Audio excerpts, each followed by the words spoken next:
आप कर्मों के विषय में तो अवश्य ही जानते होंगे, परंतु काफ़ी सारे दर्शकों का यह प्रश्न होगा और कभी ना कभी आपके भी मन में ये प्रश्न आया होगा कि हम कर्म तो करते हैं, परंतु कर्म करने के उपरांत भी हमारे साथ बुरा क्यों होता है और हम ना चाहते हुए भी दुखों से क्यों घिर जाते हैं। इसका उत्तर विस्तार रूप से श्री कृष्ण ने अर्जुन को उपदेश के रूप में दिया था। इसके अतिरिक्त इस प्रस्तुति में आपको ये भी पता चलेगा कि इस संसार के सबसे बड़े सुख कौन कौन से हैं जो आपके जीवन में अवश्य होने ही चाहिए। तो देरी ना करते हुए वीडियो को शुरू करते हैं। कुरुक्षेत्र की रणभूमि में अपने ही सगे संबंधियों के सामने खड़े अर्जुन श्री कृष्ण से ये पूछते हैं, हे केशव, आप कहते हैं कि इस संसार में सारे ही मनुष्य अपनी प्रवृत्ति के अनुसार ही कार्य करते हैं, परंतु मेरे विचार के अनुसार प्राणी में कोई भी गुण प्रधान हो, चाहे उसकी कैसी भी वृद्धि हो, फिर भी हर प्राणी सुख की ही कामना करता है, दुख के लिए कोई प्रार्थना नहीं करता। इसलिए हर प्राणी सुखी ही होना चाहता है, फिर चाहे वो राजा हो या रंक हो, स्त्री हो या पुरुष हो। फिर श्री कृष्ण कहते हैं, तुम ठीक कहते हो अर्जुन, के सब सुख की कामना करते हैं, परंतु सुख की परिभाषा हर एक मनुष्य की प्रवृत्ति के अनुसार बदल जाती है। एक साधु पुरुष को दूसरों को सुख देकर सुख मिलता है, दूसरों की सहायता करके वह खुश होता है, और एक नीच प्रवृत्ति वाला मनुष्य दूसरों को दुख देकर खुश होता है। कोई सुखी हो तो उसे दुख होता है। इसीलिए सुख और दुख की परिभाषा अपनी अपनी प्रवृत्ति और रुचि के अनुसार हर प्राणी के लिए अलग अलग है।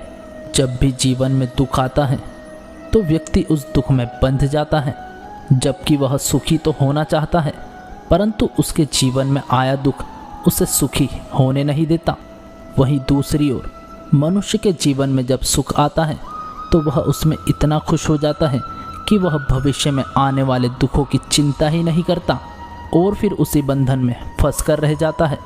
भगवद गीता में अर्जुन ने जब भगवान श्री कृष्ण से प्रश्न किया कि हे केशव, मैं अगर युद्ध भूमि में अपने सामने खड़े अपनों को मार दूंगा तो मुझे पाप लगेगा, इसीलिए मैं युद्ध नहीं करना चाहता।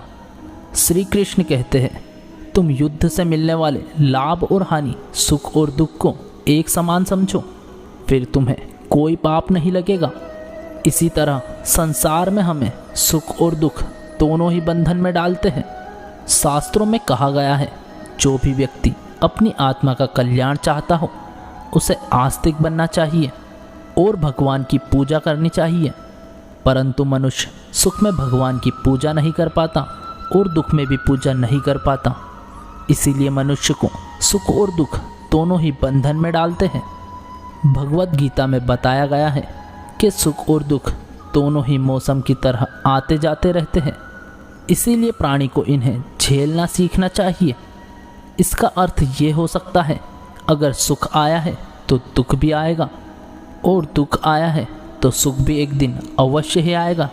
शास्त्रों के अनुसार जो व्यक्ति भगवान की पूजा करता है तो उस पर भगवान की कृपा बनी रहती है और भगवान उसे दुखों से लड़ने का बल भी प्रदान करते हैं।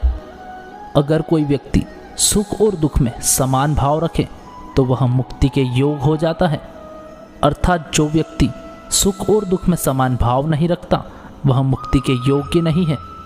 श्री कृष्ण कहते हैं कि हे पार्थ, ये संसार दुखालय है और मेरी भक्ति करने वाले फिर इस दुखों से भरे संसार में वापस नहीं लौटते। इस संसार के हर एक व्यक्ति को अनावश्यक सुखों की बजाय आवश्यक सुखों की कामना करनी चाहिए।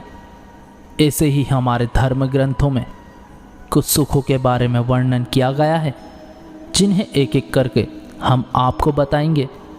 पहला सुख निरोगी काया, दूसरा सुख घर में हो माया, तीजा सुख कुलवंती नारी, चौथा सुख पुत्र हो आज्ञाकारी, पंचम सुख स्वदेश में वासा, छठा सुख संतोषी जीवन और सातवां सुख परमात्मा का स्मरण। यह सातों सुख आपके जीवन को सुखमय बनाकर प्रगति की ओर ले जाते हैं। अगर आप दिए गए इन 7 सुखों के अनुसार अपना जीवन व्यतीत करते हैं तो आपकी मुक्ति होना निश्चित है।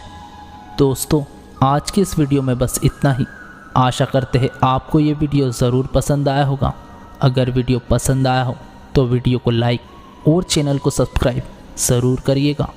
जल्द ही मिलते हैं अगली वीडियो में। तब तक के लिए आपका बहुत बहुत धन्यवाद। जय श्री कृष्णा।